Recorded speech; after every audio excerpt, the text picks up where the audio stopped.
the recommendations that have been put forward, would they make any discernible difference? Ahmed Hashim, briefly. Well, you know, we have the right to, you know, to practice our religion.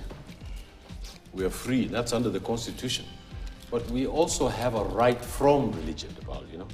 If you have a right for religion, you have a right from it. I think that one of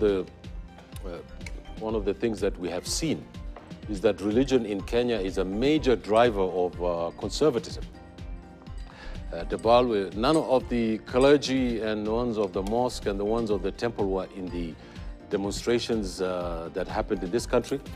In fact, they were being called to State House to participate in discussions that would call upon the young people not to go and demonstrate on the streets. So I think that's one part of it. The second part is we saw what happened at Shakahola. You know, nothing has been done about Shakahola, Debal. Nothing. There was an uproar, and then they took the thing and they've put it, Lady Justice Letich, who I think was named then by President Ruto. I haven't heard anything about Shakahola, Debal, where hundreds of Kenyans have perished. Second of all, Debal, is that the idea that religion is a driver for progress in this country is dead. Particularly, Debal, on the three main institutions that we have, the Christian, Muslim, and Hindu, to a lesser extent the Hindu, but the three main ones are those ones. Fourthly, Debal, the moral compass of our society is heading north by northeast, and not as true north, because the institution of faith has completely failed the people of this country, just as the political class has failed this country. Fifthly, Debal, it's important that we have laws against cultism.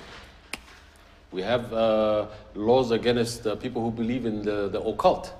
We have laws against people who believe in things that, Debal, are going to cause trouble and moral bankruptcy in our children and in our society. We must have those things.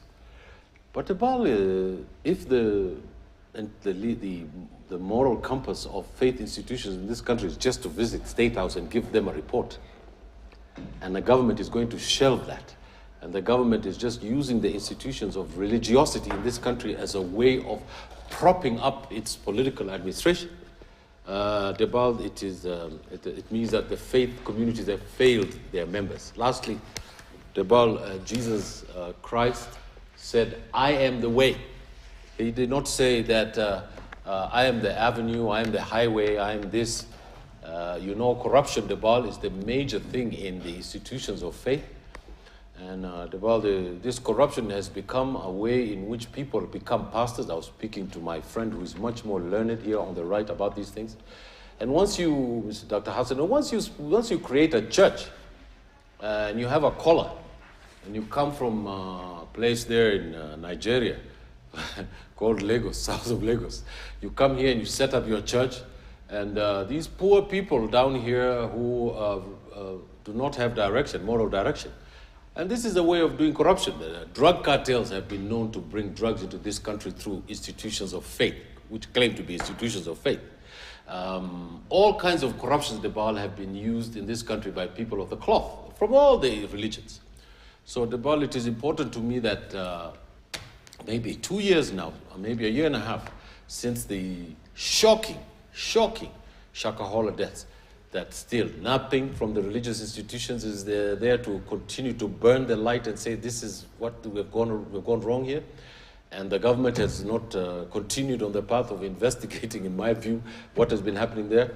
And I think, Debal, that the General Z are going to straight all of us straight very soon. Mm-hmm. Dr. Hassan Kanenje, just, of course, just you've gotten some of the salient points that are coming from this particular report, and I wanted you just to also chime in as well.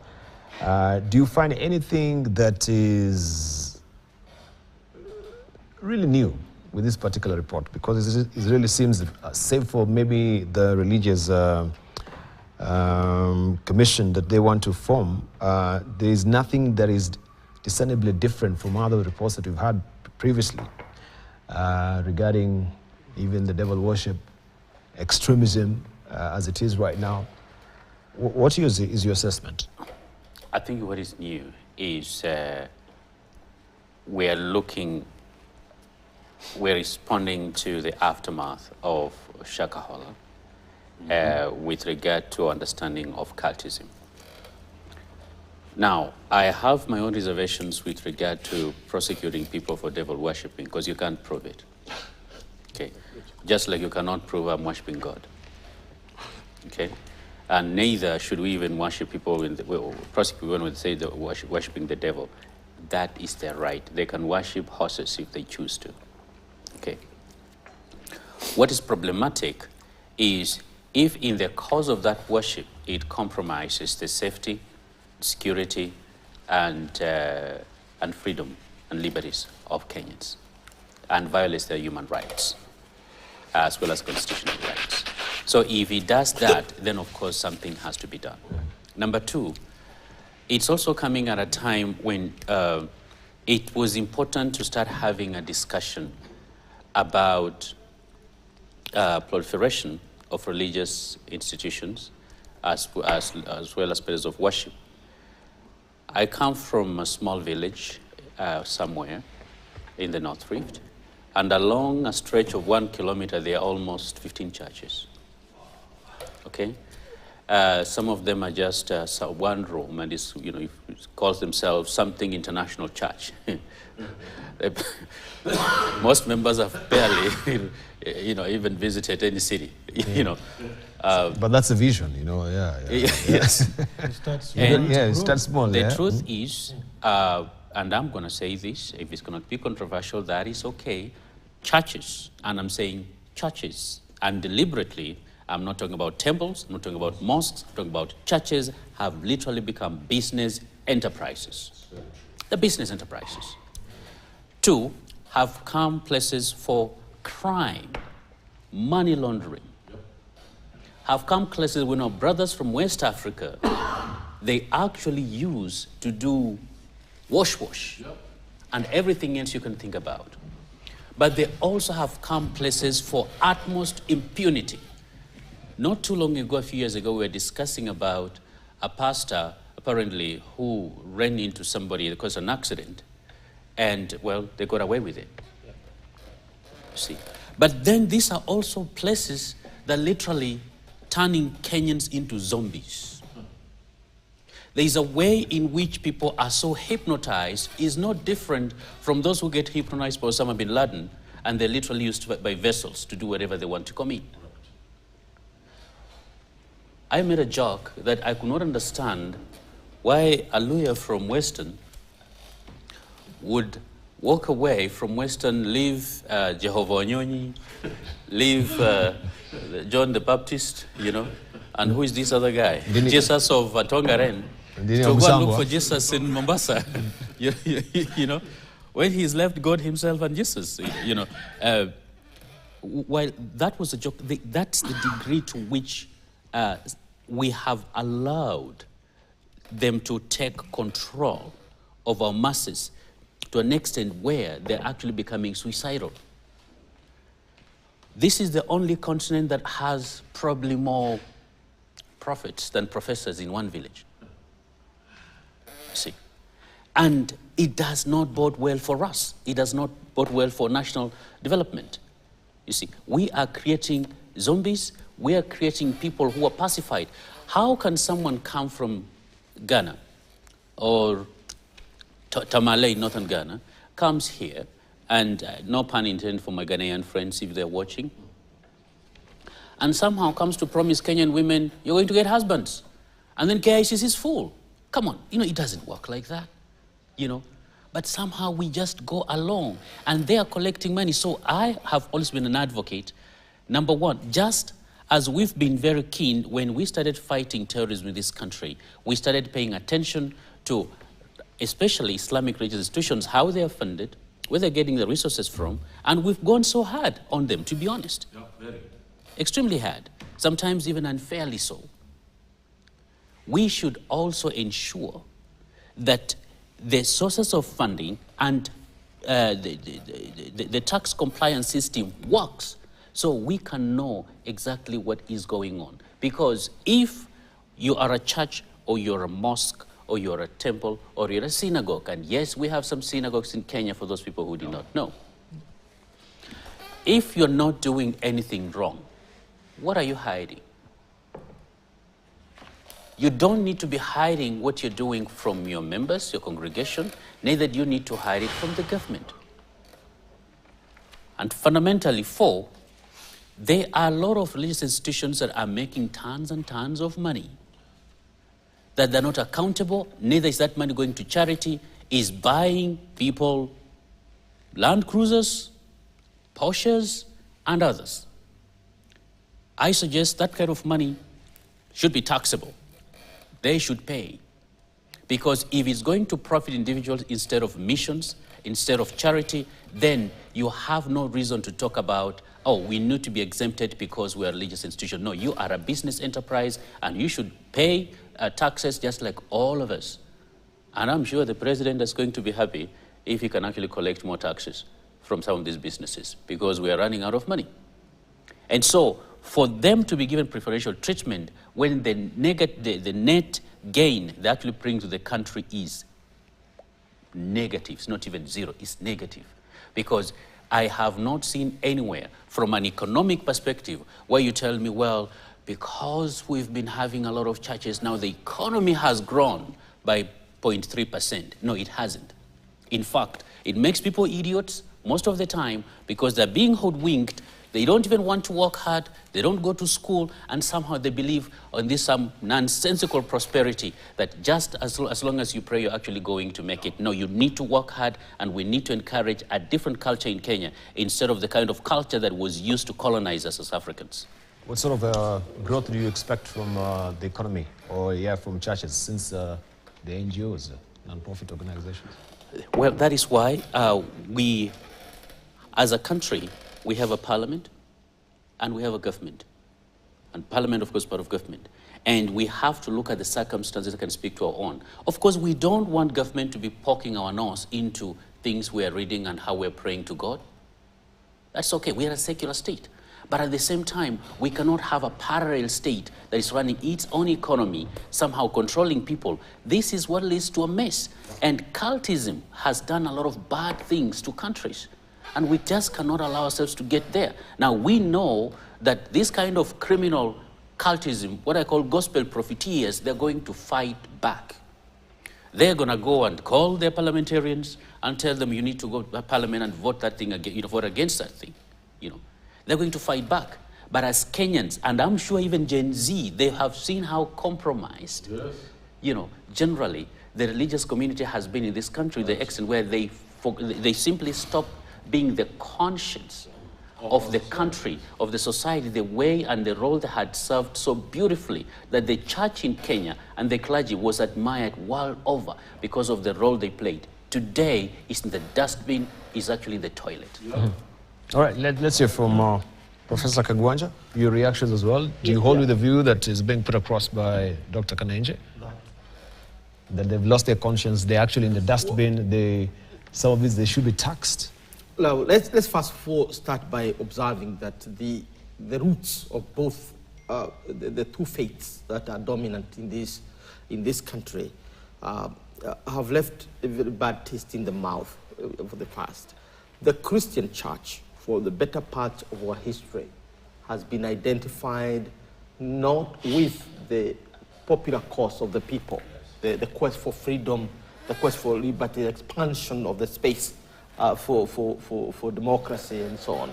That's not the history that colonialism brought.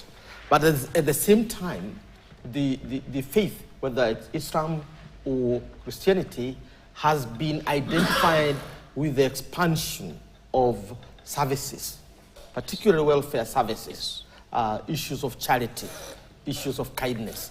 And it is normally identified as the space of morality that should help the state. So even as we set these commissions, let us not forget those two extremes, that the faith, from which angle, has the capacity to basically be too conservative and undermine the welfare of society. That's one extreme. On the other hand, it is also the only space that can be used to expand the moral arc of a nation.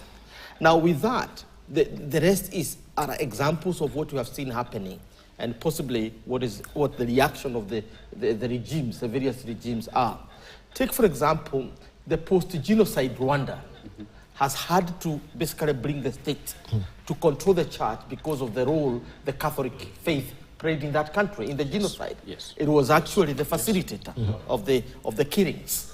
And the Catholic Church has not recovered from that, particularly in Central Africa.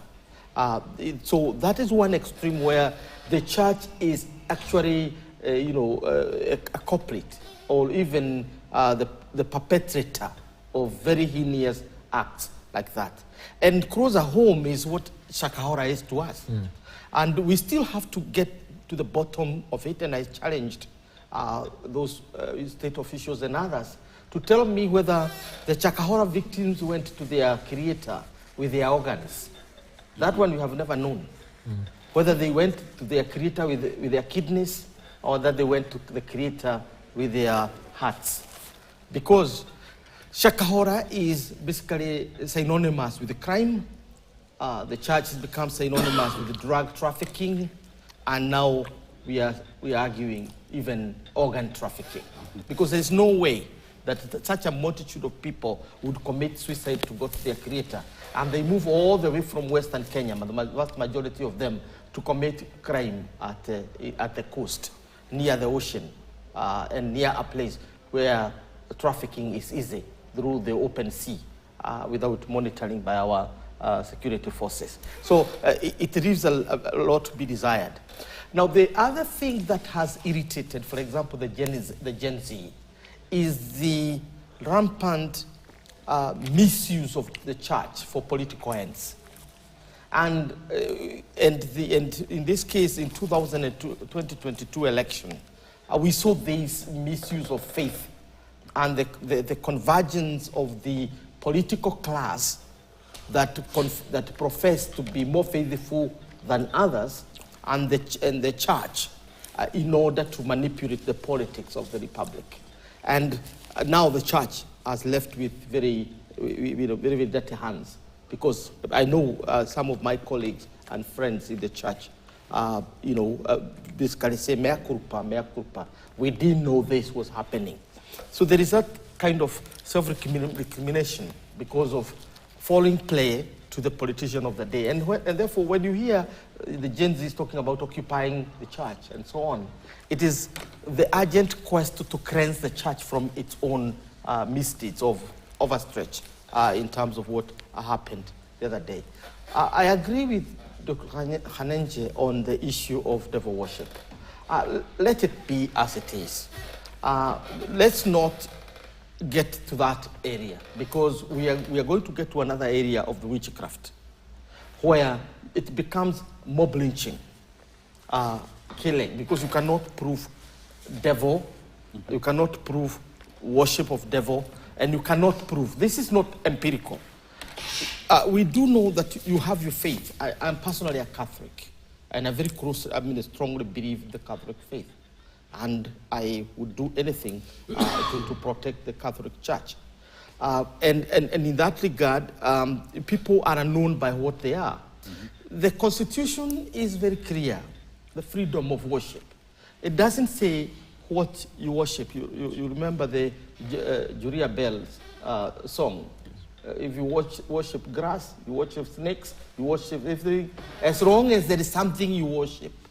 That's what Berea Bell is telling us. The problem is, if in your devil worship and your occultism, you interfere with the fundamental freedoms and rights provided by our Constitution. You take lives, you deprive people of their safety, you deprive people of their human rights, and you make life unbearable for others in whichever way. Then there's a problem there. How do we move forward? The framework that was presented at State House was not very, very clear in terms of the parameters that we are playing with. And that is where one would say when you venture into that area, you're playing with fire. Because there are two extremes here. One extreme is where a faith imposes law on society. And that's the problem we have had with Islam in certain quarters. You impose Sharia law. And that was the problem with the Mosaic law, the law of Moses among the Jews. And the resistance to the law of Moses, the resistance to Sharia law is the quest for liberty within society. So that is one extreme, and that is bounded to be fought. Don't get confused. Those who are imposing Sharia law think that they are doing the best for their creator, they are doing the best for humanity, and in fact they are messiahs. That's what they believe of themselves. On the other extreme are those who think that you can use secular laws to regulate the religious space. That you can use secular laws to regulate the religious space. Religious space is supposed to be self-regulating.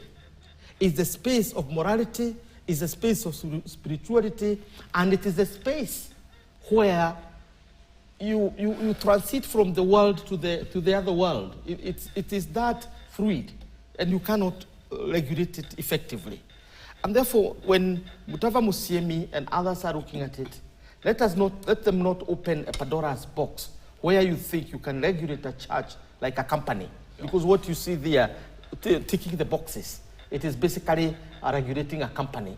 And it adds to what Professor Kanenje has just said, that the church has become a company. And that's a mindset Mutava Musiemi and others are having, that you're not regulating a religious organization, which is supposed to be self-regulating, a space of morality. You are regulating companies. So you submit your taxes to the registrar of companies. What about cooking books? People cook books. They can cook books, and what are you going to do about it? You hold an annual general meeting. I mean, who can't hold a church meets every Sunday? You just need to convert one service into a church. In my local Anglican church in Muranga, Kangema, every June, we convert one Sunday into a fundraising for the development of the church. So we do the worship and do that. Now, what prevents us from turning that one day into a general meeting?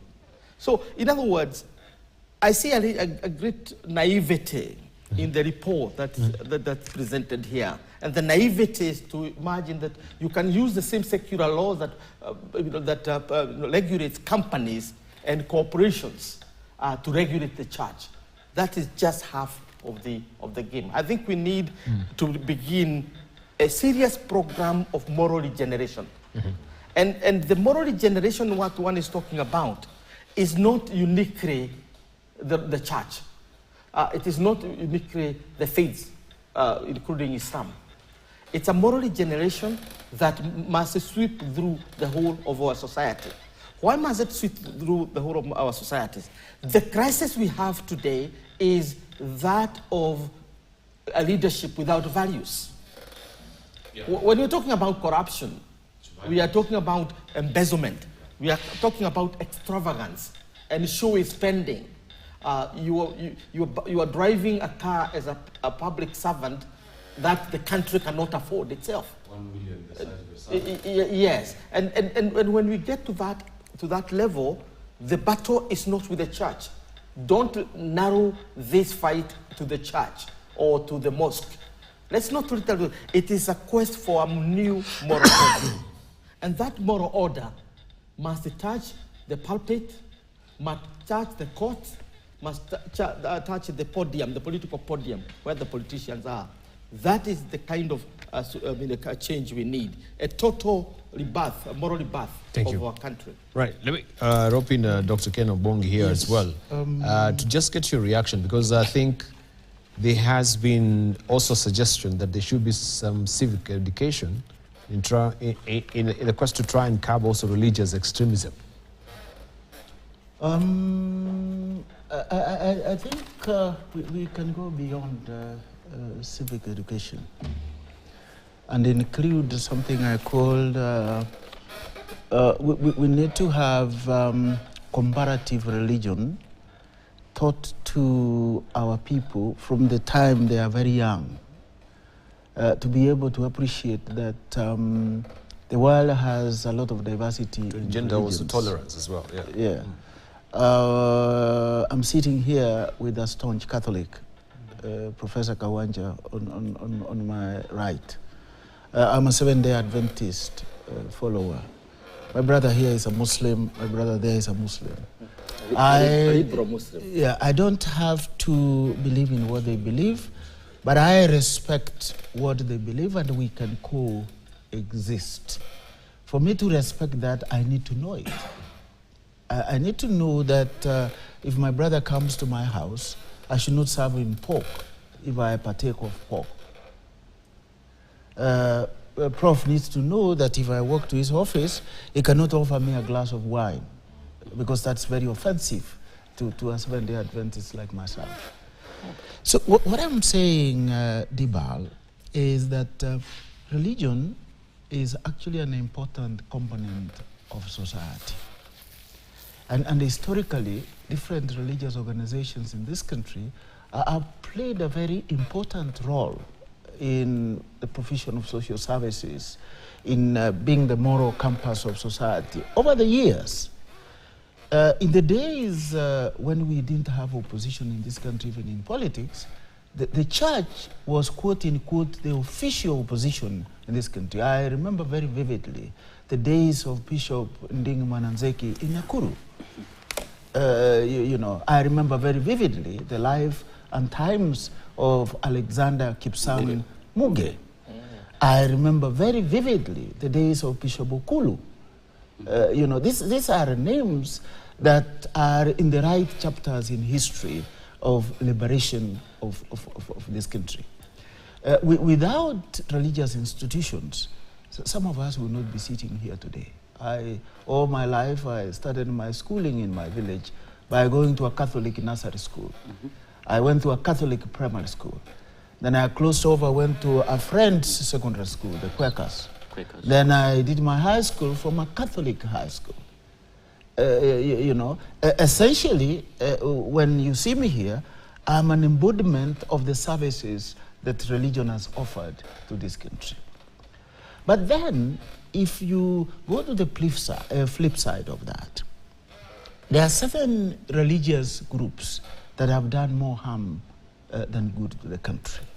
The fanaticism that we are seeing around, the hypocrisy we are seeing around, the corruption of morals, the violation of the ideals of coexistence that have been done by religious organizations. I can give you anecdotes. When I was growing up in the mid-80s, there are kids who did not do the O-level exams of 1985 because of a very fanatical sect that came up in my village, which was an offshoot of the Seventh-day Adventist Church, talking about the end of the world that was supposed to come in November of 1985.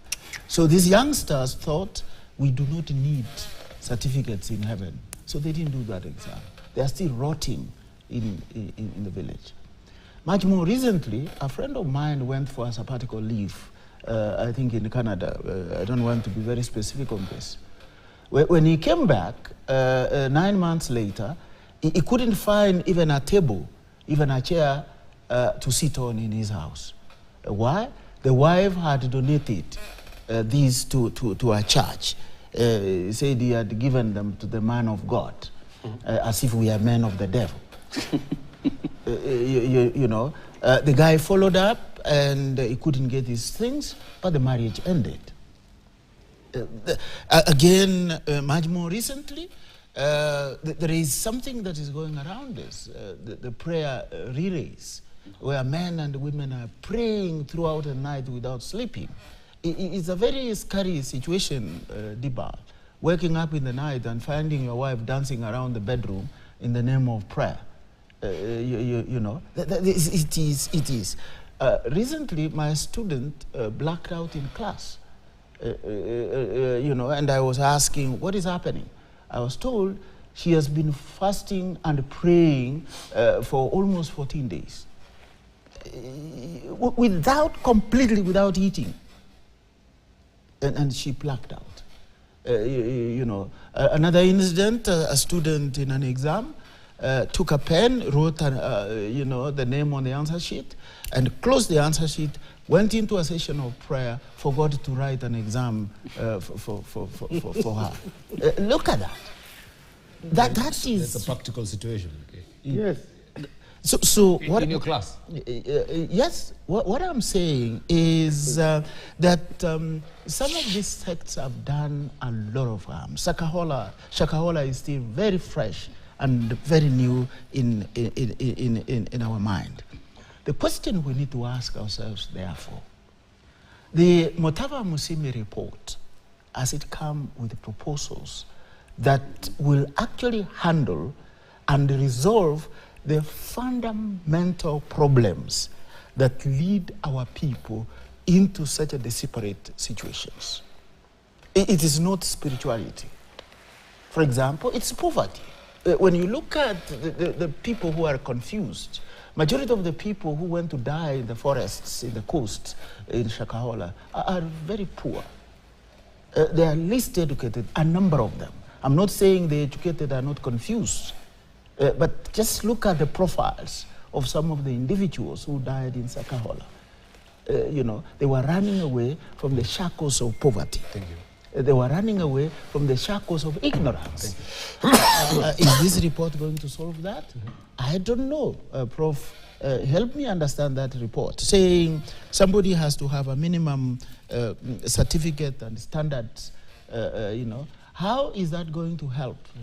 That poor fellow somewhere who is confused and promised riches by a clever guy who has come from out of the country, and because of the poor situation and ignorant, they accept and are gullible to such a situations. Will this report address that? From my quick perusal of the highlights in the papers, I've not seen that. The fundamentals. There is no need, Diba, of treating cancer using Panadol. Panadol is a painkiller. Could it be that this report will end up being Panadol to a problem? The reason why religion has taken a back seat in some of the first world countries is because people have improved their standard of living. People don't need to look up to heaven for good life. Good life is also here. You can make your heaven here. We say in my own church that there's a way in which your life here will affect your going to heaven. So one way of beginning to go to heaven is to make a little heaven down here. Right. And I will expect to see that. If this report will help people to make a little heaven down here by improving their standard of living, I'll raise up my hands and say, hallelujah to Motava Musimi. Yes. I would ask you to say something, or I think yes, I did. One of the things that is normally Kenyatta is normally quoted, by I think many Africanists, is when you say that when the white man came to the continent, we had the land and he had the Bible, and he asked us to close our eyes and pray. And when we opened our eyes, we had the Bible, he had the land. Now, what Dr. is talking about here is there's a difference between, we are not for radical secularism, but there's a difference between religiosity and stupidity. And what we're actually having is a lot more stupidity, and it's dumbing down literally our people in ways in which they become like really, really stupid sheep, and they just follow. But we are seeing it. These are predators. They're no different from people who are pushing people into extremism, that actually they go to do bad things. Because when a student is fasting for 14 days, the human body can only go without food and water for so long. Whoever is responsible for that, actually that person should be held to account. Because even God doesn't want you to die that way. No. You see? No. Or neither do they want you to live like that. And so, these are things we're talking about. But now the heaven, Doc, you're talking about is, a lot of times the pastors are living the heaven here. They're living the heaven here. But they're asking you not to worry about material possessions because you need to worry more about tomorrow. But guess what? Bring everything you have to me. They're living the heaven here. Now, truth has to be told. Now, someone once said that Africans are notoriously religious. Well, what he didn't mean is that Africans are notoriously stupid, because we always knew the difference, and there was a limit of this type of engagement. And that is why we have to talk about it openly, and it is not a subject that is taboo. Because if we want to survive as a country, if we are going to be religious in a way that is harmful to us, then I can tell you it doesn't matter what we do. We're not going to make a difference in our lives, because we're going to believe in a better tomorrow instead of working on a better tomorrow, even as we pray. That's why I said that as Nani comes in, if I may finish. No, let's hear from Hashid, then we wrap it up. I think we've given it a good wrap. We should wrap this up, because if the economy is big and people have jobs, this religious issues will go down the drain. People go to these areas because of some psychological need there, here, and everywhere. But in a society where the economy is growing, in a society where institutions are robust, in a society where there is this civilizational acceptance of modernity, then a lot of these religious issues become balanced out. But at the end of the day, we also have to be very dangerous about another religion. That's called secularism. You know, secularism is also a fundamentalism. We are accusing these fellows of being fundamentals. But the vacuous nature of our separation of the state and the faith, which I totally support, by the way, but it does not stop me from pointing out its fallibilities. That this secularism, itself is a danger. Itself is a fundamentalism. And if we have to all just understand the axis in which the balance of the social formations in our society revolve around. And once we have that balance, then we have the ability to be a nation, or to be a nation state, as they call it. But at the end of the day, there is no question in my mind that there's a role for faith to play in the moral quantity of our society. There is no question that people should not be forced to participate in religiosity. And I think this kind of healthy balance is what everybody here is speaking about. And at the end of the day, we will know after what happens to the report on Shakahola. Yes. I needed to say that what the Mutava Musiemi report missed dangerously is the context in which most of these things they are prescribing solutions for are brought about. It's Karl Marx who said that religion is the opium of the masses. But he was saying that with every specific context, and that is the context of poverty. And here in Kenya, the real issue is poverty. And religion itself is weaponizing poverty.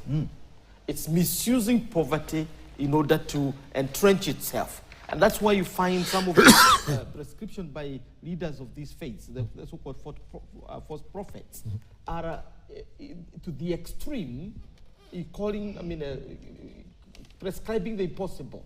Like a student basically praying that God will do the exam for them, which is weird.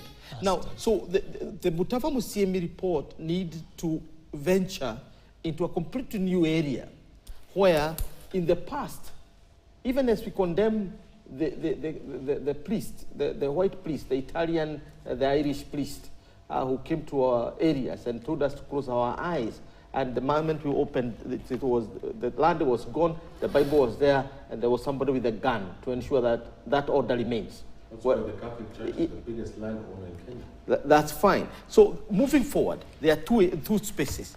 One is what can be done to turn the church into the vanguard of regenerating our social welfare services. The church created the alliance schools of this country, the Mangu schools, the Masenos, and all the good schools that we know of were brought by the church. Even men who are not within the church, using that concept of charity, brought in schools like Strathmore, brought in schools like Starehe, Boys, and others. So the state need to think about funding the church as a tool of a revival of welfare, which has been destroyed by the World Bank and the IMF.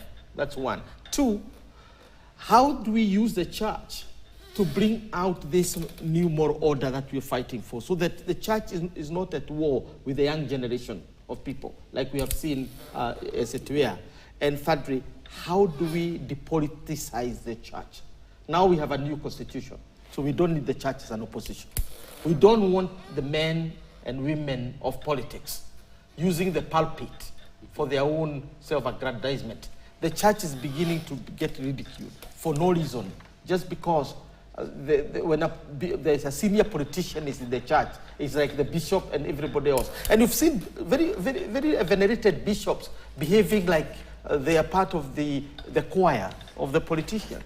I attended one of the burials, and I was ashamed that every other word that the bishop was uttering was in place of the big guy who was seated there. Yep. And I wondered, is this big guy, is the heavens gate more open to these new guys than us? Because the bishop is pronouncing it that. I mean, it's a shame on the leaders of the church who think that the politicians are gods on earth. No, no, no. They are subjects of God. Right. Next issue. I think I wanted to mention, Debal, that we should not lose sight of the fact that the church has played its very important role. If you look at, for example, in the humanitarian field, virtually every key church that I know of in this country has an organization that deals with that. You come to the Seventh-day Adventist Church, we have the Adventist Relief Agency, ADRA. The Catholics have the Catholic Relief Agency. We have the Islamic Relief. In every disaster in this city and beyond, you see the Hindu Council of Kenya coming in handy and helping. That is commendable.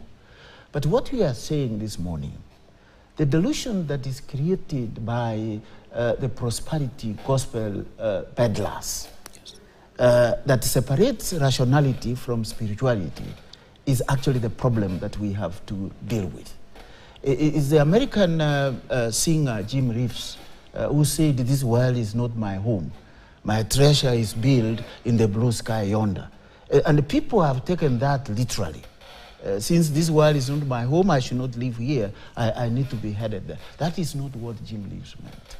As I said earlier, the church has a role to create thinking beings, not irrational individuals who do things that are at great variance with morality, with civility, and the general conduct of society.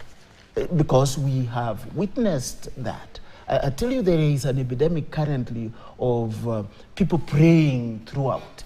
A guy called me last week very early in the morning that I woke up in the morning and I found my wife jumping up and down, dancing. And when I approached her, she started to kukemea people na shetani, na akaniita shetani. I mean, what kind of? All right. I wondered, as we're wrapping up on this particular, because I know we'll not really come back to this, the Religious Affairs Commission. Is it as it's been proposed by the task force? Do we need another commission for religious affairs? Well, just briefly, so we want to take a short break. Let me just point out one thing. We are not going to police the people of this country about their faiths. I mean, that's well established here. We know that the institutions that are producing this religiosity comes from political economy, where there are no jobs, this, and so forth and so on. We know that the religion itself has been turned into a business, and the state has a responsibility to oversee anything that threatens national security. And national security, part of national security is stealing people's minds to cause bedlam. Well, that's also national security, unless you argue that there's a process of liberation or a justified human rights issue going on. But at the very core of all these things, Debal, is that it is the responsibility of the citizen to be aware. And how is it that the responsibility of the citizen is it to be aware? Is that if our education system points out these things while children are still going to school. For example, we used to have civics when I was a kid. We used to have something called civics class. You'd go to the civics class And we had judges used to come to the class and give us lectures. We had members of parliament that came and gave us lectures. The state actively conditioned the people to be political. Okay? And then the great morass of Daniel Toroitich Arap Moi came, and all we had to do was say Nyayo, Nyayo, Nyayo, and so forth and so on. And you know, this made sure that everybody in society did not look into politics, and that everything should be pointed towards religion. So you remember that the President Moi used to speak about religion very much. President Ruto wants to speak about religion because his government is being about to be overthrown by the Gen Zs. So he wants people to go to the church and go to the mosques and go to the temples and things like this, so that the focus of what is happening in society is thrown out. Lastly, Debal, there's nobody who has failed on the national ethos, on the sweep of all these religious people. Every other day you hear one has fallen. They found him in the hotels, they found him stealing money, they found him doing this, you found him doing that. The great Malcolm X used to say, don't trust two people, a preacher and a man who doesn't wear a watch. Right. The commission. The commission? Yes. I think, let me start by saying that absolutely we don't need a commission. We know it is going to create jobs. That one we know. We know there is going to be competition for those top jobs by the men and women of the crops.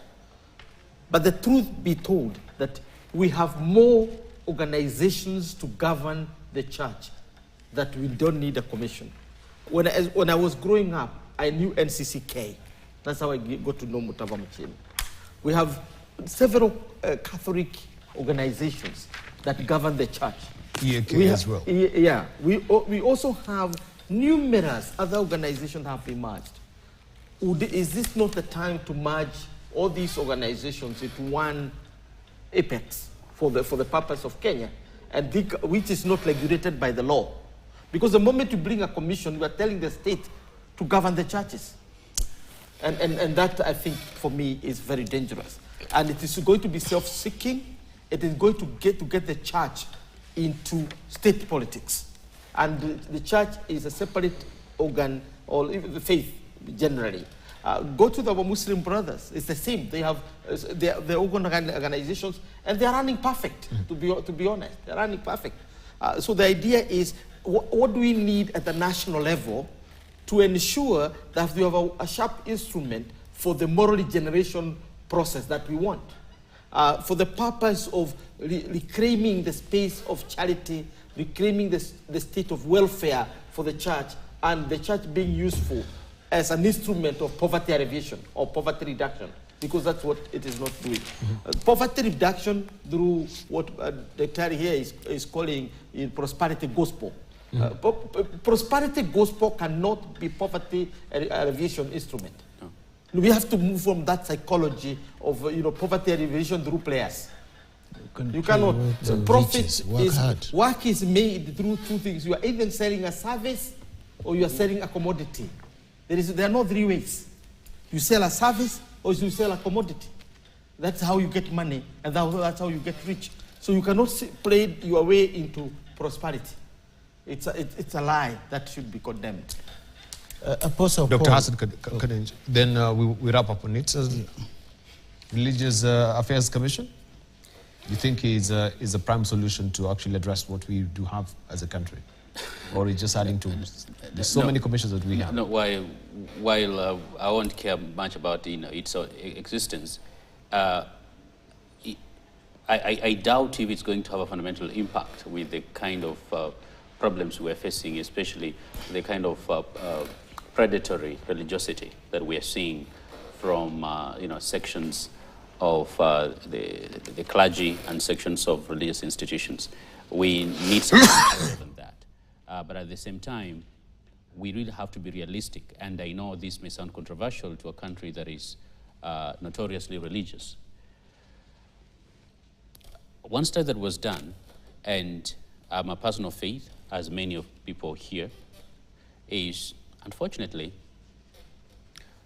what came to fore was the more religious countries were, the poorer they were. Now, if God is with us, how come the less religious countries are a lot more advanced than the more religious countries? Now, it has nothing to do with the fact that perhaps they're worshiping a God who is better.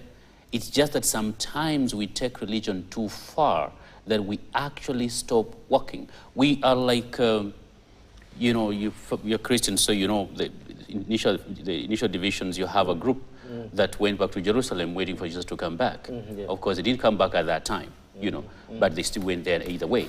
And so sometimes we take religion too far that we think we can pray our way out of poverty or into wealth, or somehow we can fix national problems with just going to church and praying so much. Now, it's beautiful to pray to God, but I can guarantee you, the God that we know of Abraham, Isaac, and Ishmael, at least Abrahamic faiths, is not a lazy God. And he wants us to work hard and earn our progress. Dipal, one of the leading Seventh-day Adventist writers, Ellen G. White, says, prayer is not a substitute for work. Apostle Paul says, if you don't work, you should not eat. And sometimes I say, you don't need any theological interpretation of that. I take it in its retro meaning. If you don't work, don't eat. You know. But the point with the Religious Affairs Commission, I'm not a prophet, Dibal. In my cultural orientation, I'm too young to be a prophet. And also I'm a historian. Somebody said, if historians were prophets, then they are prophets of the past. But when I look to the future, this Religious Affairs Commission, if it is brought to being, it's going to be a recipe for disaster. All right, let's seriously. And I will briefly show you how. You know, religion is based on, different religious denominations are based on very diverse theological notions. And if this Religious Affairs Commission is going to police that, you create trouble and contradict the provisions of religious liberty that are clearly provided in our Constitution. My recommendation is that criminals in the guise of men of God who are confusing society need to be dealt with by the institutions we already have. We have NSIS, we have CID, we have Kenya Police Service. Thank you. Where were they when Shakahola was happening? Right. Good question. And I think that matter is still under investigation as they try and probe another acreage of land where they believe that there's still people who were buried there in light of what Shakahola and the specter of it that really shocked the country. We want to take a short break right now. I think we've been particularly intent on the local affairs of the country. When we come back, of course, we shall be looking at what happened in Venezuela, just telling pictures that we saw doing rounds in the social media yesterday. And this is how it went with the protest of the protestation against the elections there, where protesters took to the street across Venezuela, demanding President Nicolas Maduro to acknowledge he lost Sunday's election to the opposition. As a major international observer concluded, the vote was undemocratic. The protest, which the government denounced as an attempted coup, began on Monday after the South American country's electoral authority declared that Maduro had won a third term with 51%. We shall be looking at that as well, and a raft of other issues as well in Uganda, Somali, and also what